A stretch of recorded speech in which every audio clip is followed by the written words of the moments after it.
اب میرے بھائیوں بڑی امپورٹنٹ آیت آ رہی ہے، سورۃ البقرہ کی آیت نمبر 159. یہ ہم نے اپنے کربلا والے ریسرچ پیپر پہ ٹائٹل پیج کے اوپر لگائی ہے کہ اللہ تبارک و تعالیٰ نے یہود و نصارہ کو اس بات کے اوپر گرفت کی ہے کہ یہ لوگ اپنی کتابوں میں آئے ہوئے حق کو چھپاتے تھے، اور ظاہر ہے اس میں جو گرفت ہے وہ علماء پہ ہے کہ وہ اپنی پبلک تک وہ بات نہیں پہنچنے دیتے تھے. تعویل خاص کے اعتبار سے تو اس سے مراد وہ پروفیسیز ہیں، وہ پیش گوئیاں ہیں جو اگلی الہامی کتابوں میں اللہ کے محبوب صلی اللہ علیہ وآلہ وسلم کے بارے میں موجود تھی کہ پیغمبر آخر الزماں آئیں گے صلی اللہ علیہ وآلہ وسلم. ایون آج کی بھی جو اولڈ ٹیسٹمنٹ اور نیو ٹیسٹمنٹ میں وہ پروفیسیز موجود ہیں. میں نے کچھ کا ذکر تعارف قرآن والے جو 6 لیکچرز تھے ان کے اندر کیے ہیں، آج میں اس ڈیٹیل میں نہیں جاتا. اصل میں اس یونیورسل ٹروتھ کو سمجھیں کہ اللہ تعالیٰ کو اس معاملے میں کتنا غصہ آتا ہے، جلال آتا ہے ان لوگوں پر جو لوگوں سے حق چھپاتے ہیں، چاہے وہ اس کو کوئی بھی نام دیں کہ جی وہ امت کے وسیع تر مفاد میں کیا جا رہا ہے. میرے بھائی انڈیا، پاکستان، بنگلہ دیش میں لوگوں نے امت کے وسیع تر مفاد میں ہی بخاری مسلم کی رفع الیدین والی حدیثیں چھپائی ہوئی تھی، کیونکہ وہ کہتے تھے یہاں پہ بابوں نے آ کے آلریڈی فقہ حنفی کو اسٹیبلش کر دیا ہے. اب اگر ہم بخاری مسلم سے نماز کا طریقہ بتائیں گے تو جب بنیادی رکن نماز ہی چیلنج ہو جائے گی تو وہ کہیں گے یہ تمہارے بزرگوں میں کیا کروا کے گئے ہیں. تو بہتر یہ ہے کہ اس کا ترجمہ ہی نہ کرو، اور اگر ترجمہ کرنا بھی ہے عوام الناس کے ہاتھ میں نہ لگنے دو.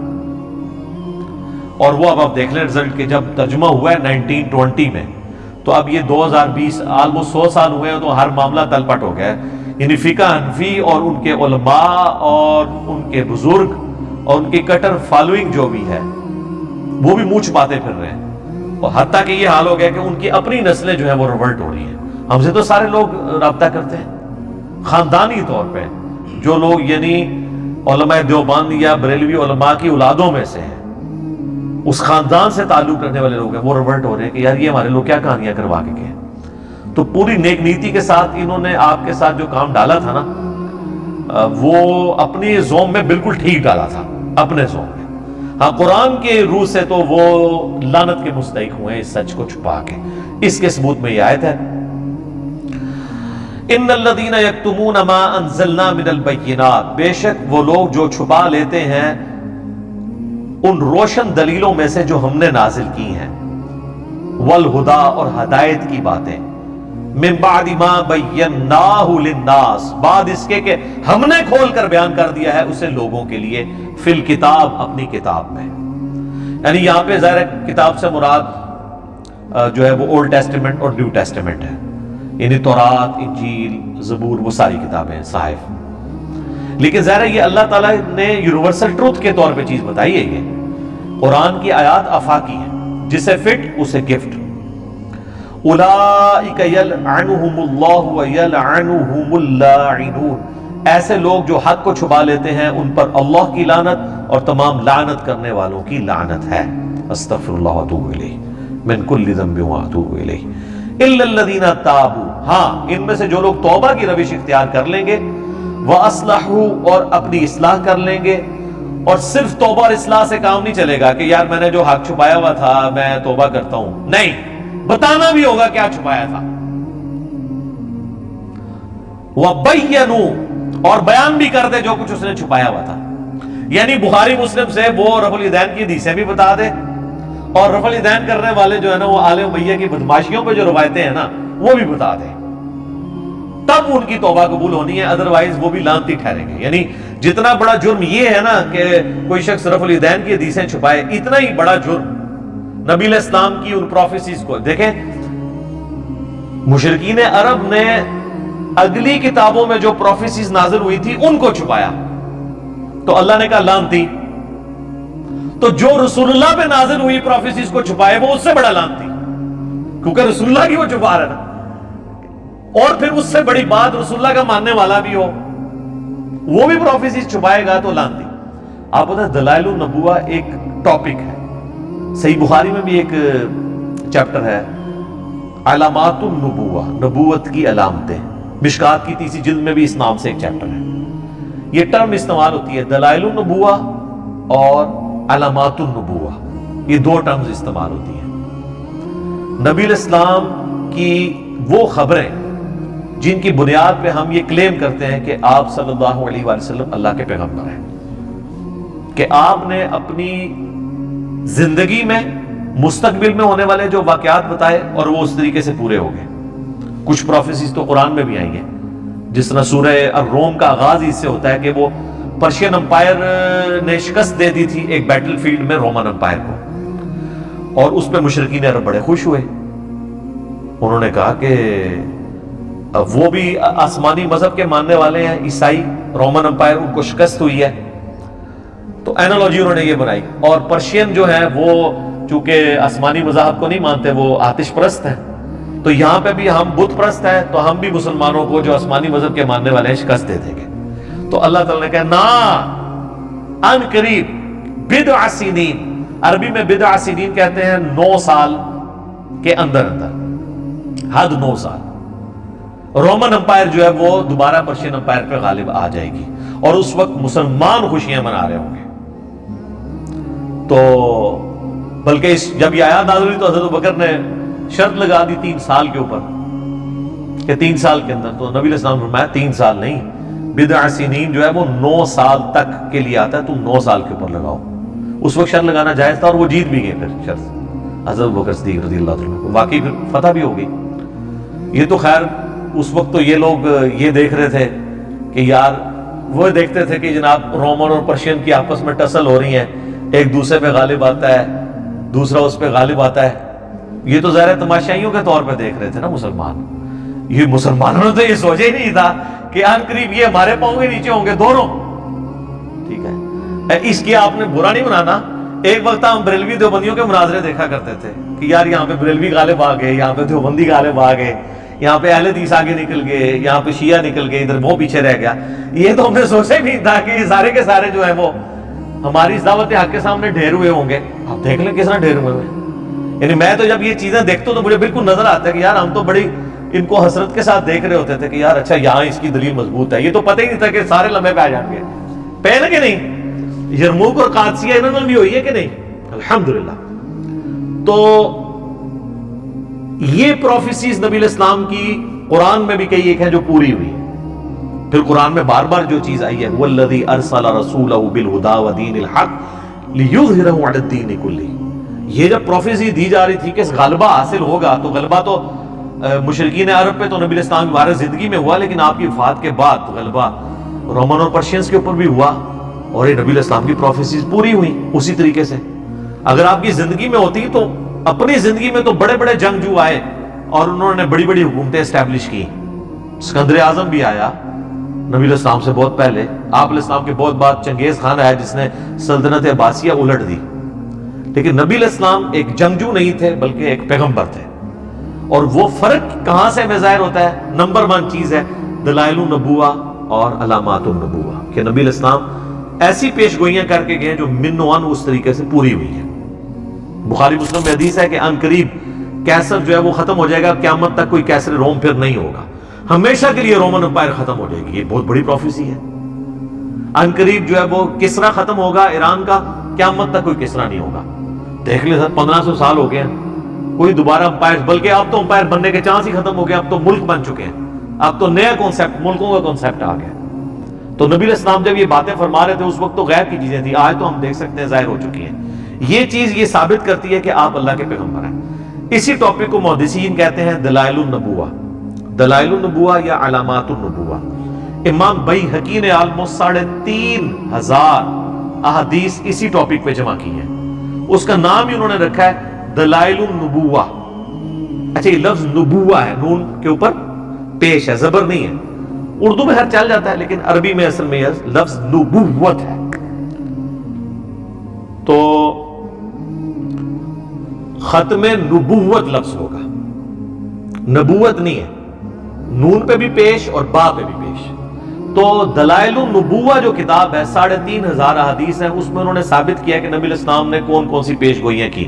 اور سر وہ تو اس وقت تک تھی، یہ تو 5ویں صدی ہجری میں لکھی گئی ہے. اس میں کئی ایک پیش گوئیاں وہ ہیں جو اس کتاب کے بعد پوری ہوئی ہیں، جو آج ہم ویریفائی کر سکتے ہیں. مثلا تاتاریوں کے ساتھ جو مسلمانوں کی جنگیں ہیں، جس پہ بخاری مسلم میں حدیث ہے کہ ان قریب تم ایسے لوگوں سے قتال کرو گے جو چپٹے چہرے والے ہوں گے، موٹے ناک والے، ڈھال کی مانند، وہ سارے چائنیز جو ہوتے ہیں.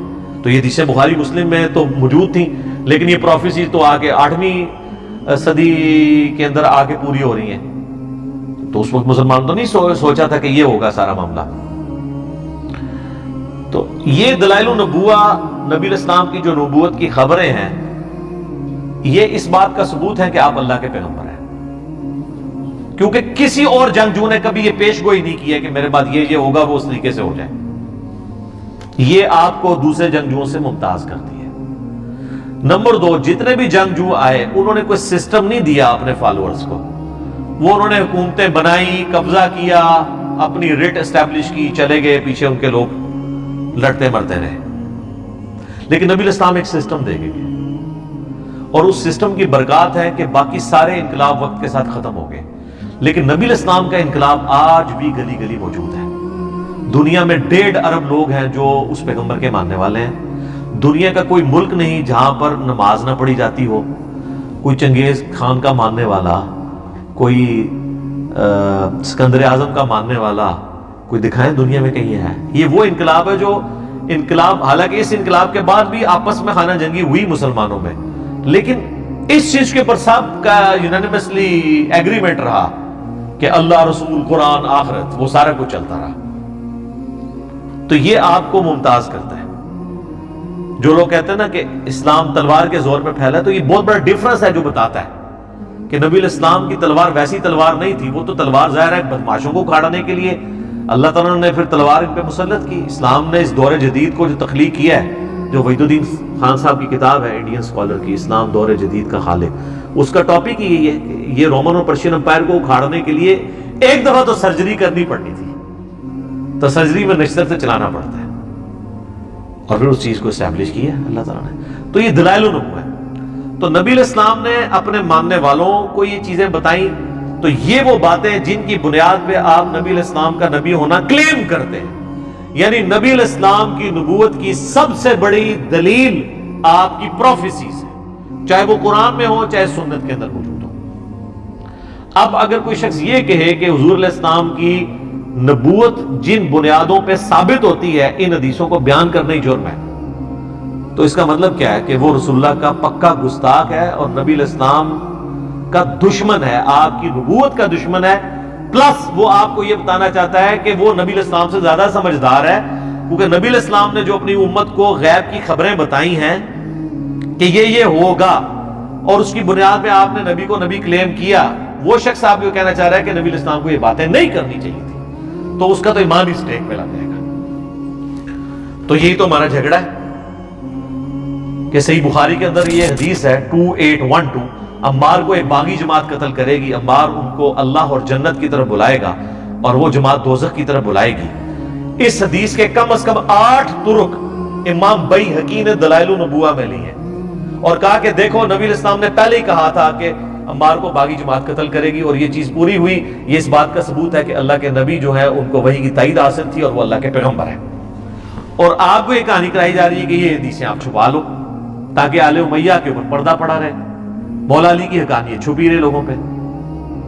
تو اللہ کے فضل سے ہم نے یہ جو کربلا والا ریسرچ پیپر لکھا ہے، واقعہ کربلا کا حقیقی پس منظر 72 صحیح الاسناد احادیث کی روشنی میں، جس میں 200 روایتیں میں نے جمع کی ہیں، اہل سنت پاک.com سے آپ ڈاؤن لوڈ کریں۔ اردو میں بھی ہے، عربی میں بھی ہے، انگلش میں بھی، ہندی میں بھی۔ مین سٹریم کی کتابیں اکثر بخاری مسلم سے احادیث ہیں، اور ادر دین بخاری مسلم میں کوئی ایک حدیث بھی ایسی نہیں ہے جس پہ دور حاضر کے بڑے بڑے محدثین، چاہے وہ شیخ البانی ہوں، شیخ زبیر لیزئی ہوں، شیخ شعیب آرنوت ہوں، رحمہم اللہ اجمعین، ان کی تحقیم نہ لگی ہوئی ہو۔ تو ہم نے بھی اس لعنت سے بچنے کے لیے سب کچھ کیا کہ ہم ان باتوں کو امت تک پہنچائیں، اور اس کو سپورٹیو حدیث بھی ہے جامعہ ترمذی میں، سنن ابی داؤد میں، سنن ابن ماجہ میں، اور مشکات میں بھی کتاب العلم والے چیپٹر میں، کہ جس شخص سے دنیا میں کوئی علم کی بات پوچھی گئی اور اسے وہ معلوم تھی، اس کے باوجود اس نے چھپا لی، تو قیامت والے دن آگ کی لگام اس کے منہ میں ڈال دی جائے گی کہ یہ وہ شخص ہے جس نے حق بات چھپائی تھی۔ اور آپ سارے مفسرین کی تفسیریں اٹھائیں، ابن کثیر کو اٹھا لیں، تبری کو اٹھا لیں، سب لوگ جب یہ آیت آتی ہے نا 159 البقرہ کی، تو یہ حدیث کوٹ کرتے ہیں وہ ترمذی کی کہ حق چھپانے والے کے منہ میں لگام ڈالی جائے گی۔ ان میں سے خیر کئی خود بھی ایسے ہوتے ہیں جو خود بھی یہ کام کر رہے ہوتے ہیں، لیکن وہ بات یہ بتا رہے ہوتے ہیں کہ جو یہ کرے گا اس کے ساتھ یہ حرکت ہو جائے گی۔ قیامت والے دن اللہ کا عذاب اس کے اوپر آ جائے گا۔ تو اسی چیز سے بچنے کے لیے ہم نے اس چیز کو بیان کیا، اور پھر دیکھ لیں اسی بنیاد پہ ہم لوگوں کو بھی یہ کہتے ہیں کہ الا الذین تابوا، جو لوگ توبہ کریں گے، واصلحوا، اور اپنی اصلاح کر لیں گے، وبینوا، اور پھر بیان کر دیں گے چھپائی ہوئی باتوں کو، فاولئک اتوب علیہم، تو ایسوں کی توبہ اللہ تعالیٰ قبول کرے گا، وانا التواب الرحیم، اور میں توبہ قبول کرنے والا، رحم فرمانے والا ہوں، ہمیشہ رحم فرمانے والا، الرحیم۔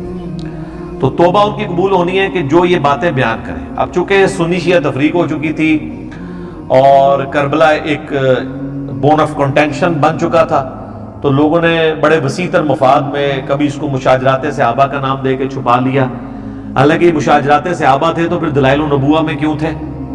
وہاں سے بھی نکال دیے جاتے، نہ بتایا جاتا لوگوں کو۔ تو یہ ایک آڑ دی گئی مشاجرات صحابہ کی۔